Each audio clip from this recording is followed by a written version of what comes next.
Golden അരോവാന മത്സ്യത്തെ പരിപാലിക്കുന്നതിനുള്ള വഴികൾ. Golden arowana fish caring tips. ഗോൾഡൻ അരോവാനകൾക്ക് പ്രത്യേക ശ്രദ്ധയും പരിചരണവും ആവശ്യമാണ്. അവയുടെ ശരിയായ വളർച്ചയ്ക്കും ആരോഗ്യത്തിനും താഴെ പറയുന്ന കാര്യങ്ങൾ ശ്രദ്ധിക്കുക.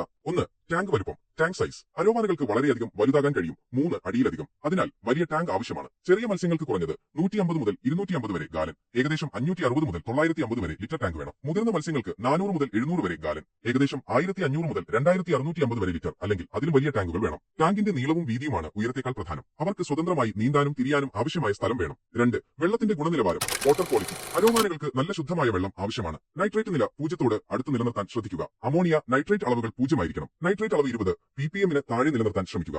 എല്ലാ ആഴ്ചയും ടാങ്കിലെ വെള്ളത്തിന്റെ 10 മുതൽ 25% വരെ മാറ്റുന്നത് നല്ലതാണ്. മാറ്റുന്ന വെള്ളം നിലവിലുള്ള വെള്ളത്തിന്റെ അതേ താപനിലയിലായിരിക്കണം. ശക്തമായ filtration system. Mechanical, biological filtration അത്യാവശ്യമാണ്, കാരണം അവ ധാരാളം മാലിന്യം ഉണ്ടാക്കും. 3. ടാങ്കിന്റെ മൂടി. Tank lid. അരോവാനകൾ പെട്ടെന്ന് ചാടുന്ന സ്വഭാവമുള്ളവരാണ്. അതിനാൽ ടാങ്കിന് നല്ല ഉറപ്പുള്ളതും ഇറുകിയതുമായ ഒരു മൂടി ഉണ്ടായിരിക്കണം. 4. ടാങ്കിന്റെ ക്രമീകരണം. Tank setup. കൂടുതൽ നീന്തൽ സ്ഥലം നൽകുക. അടിയിൽ മിനുസമുള്ള മണലോ ചെറിയ ചരലോ ഉപയോഗിക്കുക. സുരക്ഷിതമായ ചെടികളും മരക്കഷണങ്ങളും ഡ്രിഫ്റ്റ് വുഡ് കല്ലുകളും ഒളിഞ്ഞിരിക്കാൻ സ്ഥലങ്ങൾ നൽകും. ഇത് അവയുടെ സ്വാഭാവിക ആവാസ വ്യവസ്ഥയെ അനുകരിക്കുന്നു. 5. ഭക്ഷണം. ഡയറ്റ്. അരോവാനകൾ മാംസഭുക്കുകളാണ്. അവ ഉപരിതലത്തിൽ നിന്ന് ഭക്ഷണം കഴിക്കാൻ ഇഷ്ടപ്പെടുന്നു. വിവിധതരം ഭക്ഷണങ്ങൾ നൽകുക. ജീവിച്ചിരിക്കുന്ന ഭക്ഷണങ്ങൾ, പുൽച്ചാടികൾ, മീൽവോർമുകൾ, മണ്ണിരകൾ, ചെറിയ മത്സ്യങ്ങൾ രോഗമില്ലാത്തവയാണെന്ന് ഉറപ്പാക്കുക. പാകം ചെയ്ത മാംസാഹാരങ്ങൾ, ചെമ്മീൻ, മത്സ്യകഷണങ്ങൾ ഇവയ്ക്കായി നിർമ്മിച്ച ഗുണമേന്മയുള്ള പെല്ലറ്റുകൾ. ദിവസത്തിൽ 1-2 തവണ മാത്രം ഭക്ഷണം നൽകുക. അധികം ഭക്ഷണം നൽകുന്നത് ഒഴിവാക്കുക.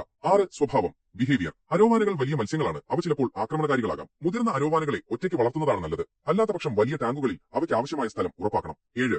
ആരോഗ്യ നിരീക്ഷണം. Health monitoring. മത്സ്യത്തിന്റെ പെരുമാറ്റം, നിറം, ശരീരത്തിലെ മാറ്റങ്ങൾ എന്നിവ പതിവായി നിരീക്ഷിക്കുക. രോഗലക്ഷണങ്ങൾ കണ്ടാലുടൻ വിദഗ്ധന്റെ സഹായം തേടുക. വെള്ളത്തിന്റെ pH മൂല്യം. pH value of water. Golden അരോവാനകൾക്ക് സാധാരണയായി അല്പം അമ്ലഗുണമുള്ള വെള്ളമാണ് ഇഷ്ടപ്പെടുന്നത്. അരോവാനകൾക്ക് അനുയോജ്യമായ ഇഫ് നില 6.0 മുതൽ 7.5 വരെ. ചില വിദഗ്ധർ 6.5 മുതൽ 7.5 വരെ എന്ന പരിധി നിർദ്ദേശിക്കുന്നു. ഇവയുടെ സ്വാഭാവിക ആവാസ വ്യവസ്ഥയിൽ pH നില 5.5 മുതൽ 7 വരെയാണ്. വെള്ളത്തിന്റെ pH നിലയിൽ വലിയ മാറ്റങ്ങൾ വരുത്തുന്നത് മത്സ്യത്തിന് സമ്മർദ്ദമുണ്ടാക്കും. അതിനാൽ സ്ഥിരമായ ഒരു pH നില നിലനിർത്താൻ ശ്രദ്ധിക്കുക. ഈ വിവരങ്ങൾ ഗോൾഡൻ അരോവാന മത്സ്യങ്ങളെ പരിപാലിക്കുന്നതിന് സഹായകമാകുമെന്ന് കരുതുന്നു.